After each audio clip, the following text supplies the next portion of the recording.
waroon tax ñu arrêté aéroport bi il l'avait arrêté pendant toutes ces années-là. Fii am na la filière halieutique parce que on a l'océan ici mais am nañu aussi des fleuves et des bras de fleuves. Fii dëkku napp la ñun bi ñuy nekk xale fii Amergé Socé-Sall y avait beaucoup d'usines de pêche yooyu yëpp pratiquement arrêté na muy filière bu am solo mais y a la filière touristique capacité bi ñu am fii tourisme balnéaire Cap Skirring waaye aussi Abéné ak Kafountine ñëpp xam nañ ne am nañ capacité bu rëy et aujourd'hui déjà la caisse de dépôt et de consignation nga xam ne ki ko jiite mooy directeur de campagne bi monsieur Fadilou Keita ma bëgg ngeen tàccil ma ko. La caisse de dépôt et de consignation ak SAPCO bi nga xam ne Serigne Mboup pas Serigne Mboup politicien wala homme d'affaires mais Serigne Mboup bële am na ay programme ñuy taxawal pour que plus tôt et le plus rapidement possible ñu lancer le programme touristique pour la zone Abéné Kafountine mais tout en relançant également le programme touristique bi nga xam ne mooy bu Cap Skirring.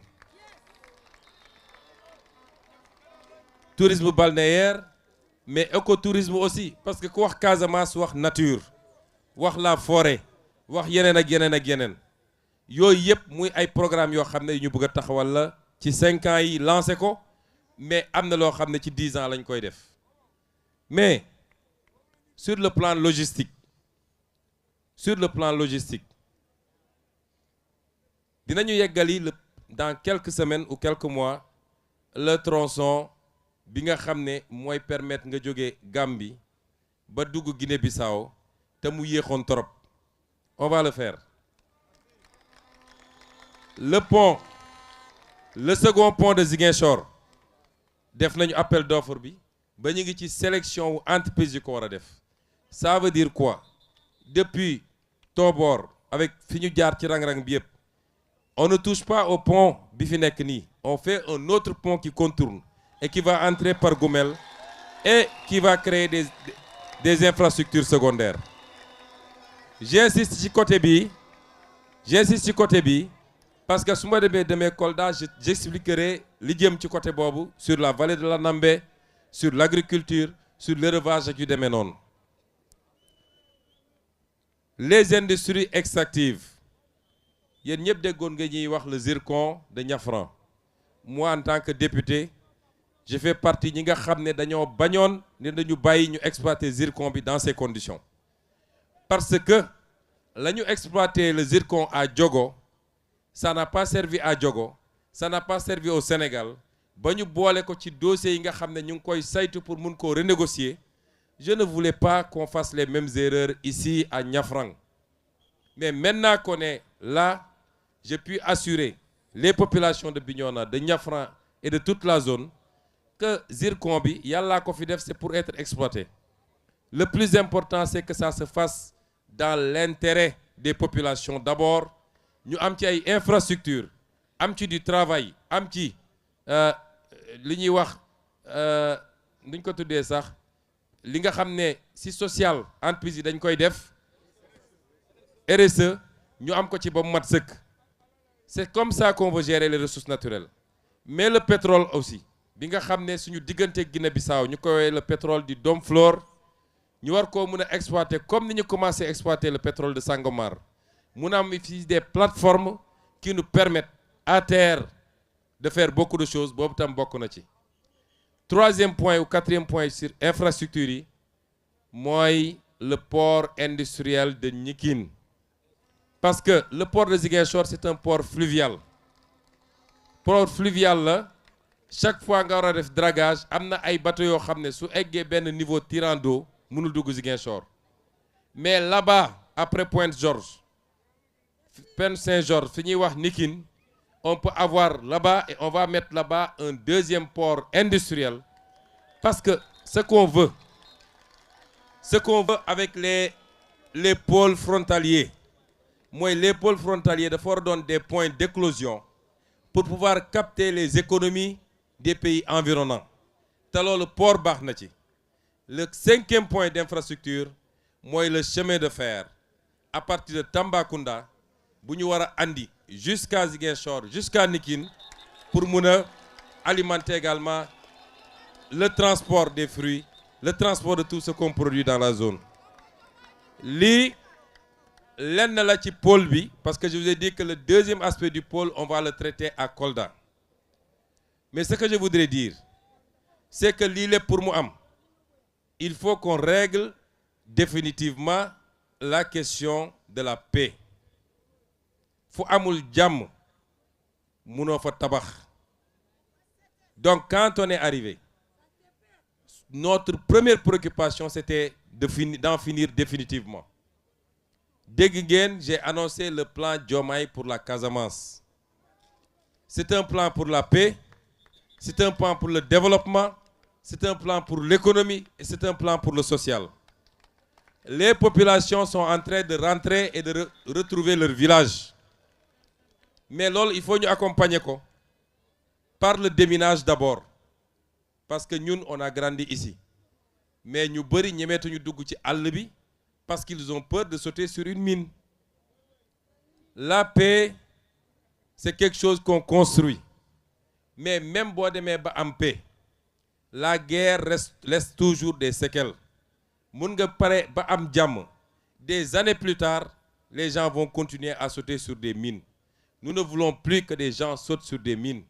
Et c'est pourquoi le programme de déminage humanitaire qu'on n'a jamais arrêté, mais qu'on va accélérer à partir du début 2025 pour que aucun centimètre carré de la Casamance ne bagne fa baye une mine qui peut nuire à une personne ou à une bête. Loolu yëpp dañ koy régler définitivement. Nous accompagnons les populations pour nous délouer dans leur village. C'est pourquoi pour cette année, dans le plan Diomaye pour le Sénégal, on a déjà débloqué une enveloppe de 15 milliards. C'est uniquement pour accompagner. Parce qu'il faut reconstruire les écoles, il faut remettre des forages, etc. Et l'année prochaine, nous donnons notre premier budget. Parce qu'actuellement, on est en train d'accompagner et de finir le budget. On va provisionner une enveloppe consistante avec l'ANRAC comme maître d'œuvre délégué, avec l'ANRAC comme superviseur et avec l'armée comme maître délégué pour que nous fassions les infrastructures, les pistes, les routes, les forages, l'éclairage, tout ce qu'il faut pour que les gens puissent rentrer chez eux et commencer à travailler comme ils le faisaient.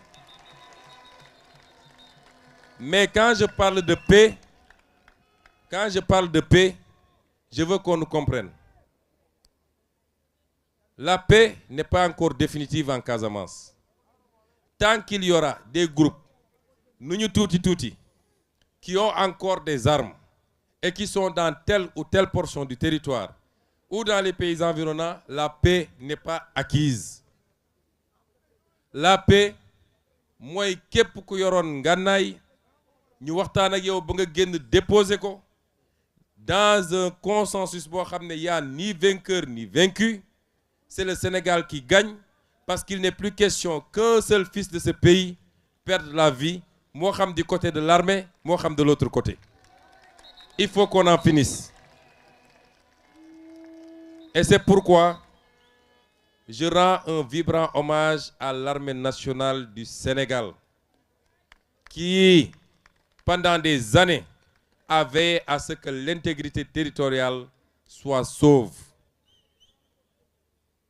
Armée boobu soxlaatuñu ko pour ñu jàkkaarloo entre Sénégalais.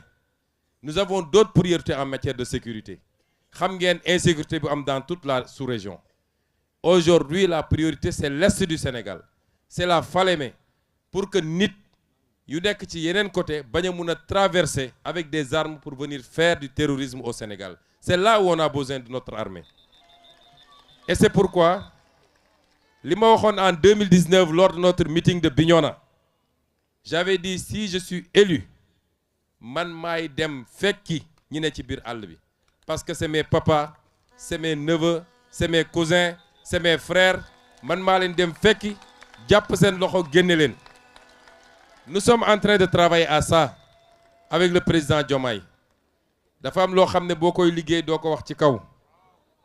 Mais on y travaille. Et la réceptivité est parfaite des deux côtés. Inch'Allah, nous y arriverons pour que cette affaire ne soit qu'un souvenir, tout douloureux soit-il, mais ñu fàtte ko suul ko jublu ci defar Casamance.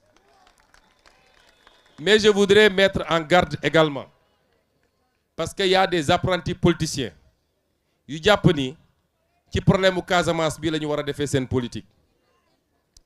Je veux les mettre en garde. Am nañu taxaw ne am na tel général c'est parce que dafa doon def liggéey bu baax en Casamance moo tax ñu sanctionné ko patati patata.